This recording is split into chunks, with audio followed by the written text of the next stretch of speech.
कामगार पर हो रहे अन्याय के खिलाफ पूर्व सांसद नरेश बाबू पुगलिया के नेतृत्व में शहर के प्रियदर्शनी चौक पर धरना प्रदर्शन किया गया। विविध कंपनी में पिछले अनेक वर्षों से काम करने वाले ठेकेदारी कामगारों को स्थायी नहीं किया गया। ठेकेदारी कामगार व कुशल कामगारों को अधिकारी की भर्ती में स्थानिकों को प्राथमिकता न देते हुए परप्रांतियों की भर्ती की गई। वर्तमान स्थिति में अल्ट्राटेक सीमेंट कंपनी में केवल 110 कामगार स्थायी होकर लगभग 2000 ठेकेदार कामगारों से कंपनी उत्पादन ले रही है।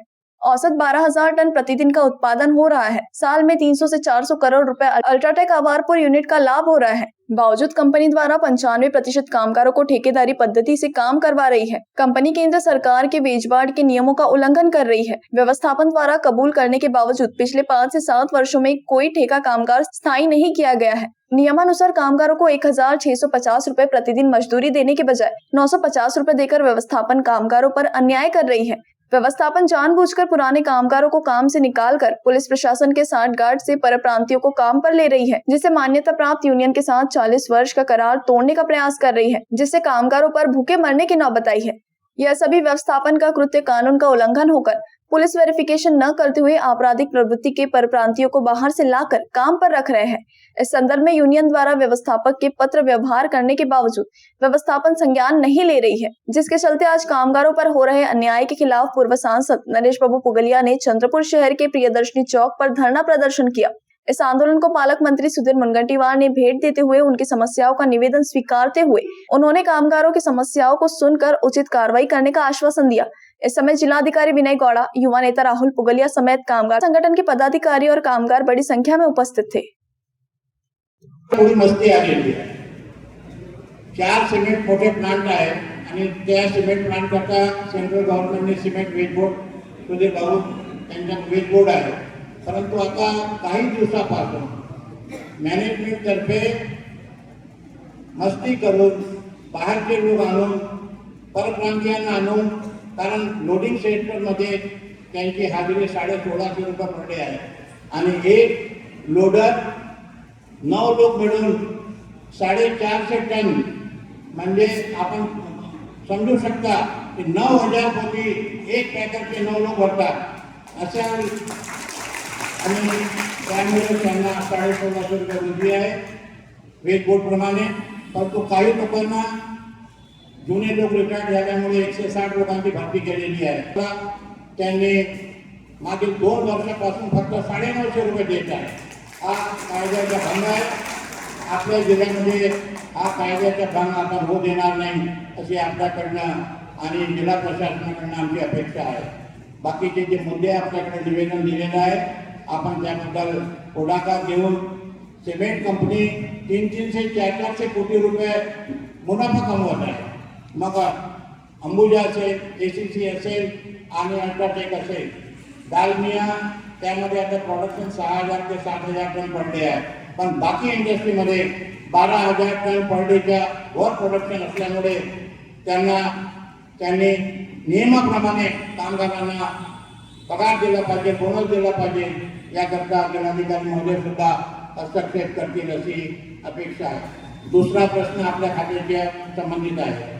बल्लारपूर पेपर मिल 1952 पासून आहे। 1952 ते 2014 पर्यंत त्यांना जीडचे 2 लाख टन बांबू वन विभागातर्फे मिळत होता आणि 2014 मध्ये तो बांबू मिळणं बंद झाला आहे, कारण सगळ्या पेपर मिल देशामध्ये त्यांनी बांबूवरून सॉफ्टवुडवर शिफ्ट झालेले आहे। त्यांनी मशीनमध्ये बदल करून क्वालिटी पेपर काढण्याकरता सॉफ्टवुडची आवश्यकता आहे। इतर राज्यामध्ये फॉरेस्ट डिपार्टमेंट सॉफ्टवुडमध्ये निलगिरी असेल, सुभाबूड असेल, इतर जाती असतील त्याचे ते उत्पादन घेतात, पण महाराष्ट्रामध्ये फक्त वणी, पुणे आणि कोल्हापूर या 2 जिल्ह्यामध्ये सॉफ्टवुडचे उत्पादन फॉरेस्ट डिपार्टमेंट घेतो।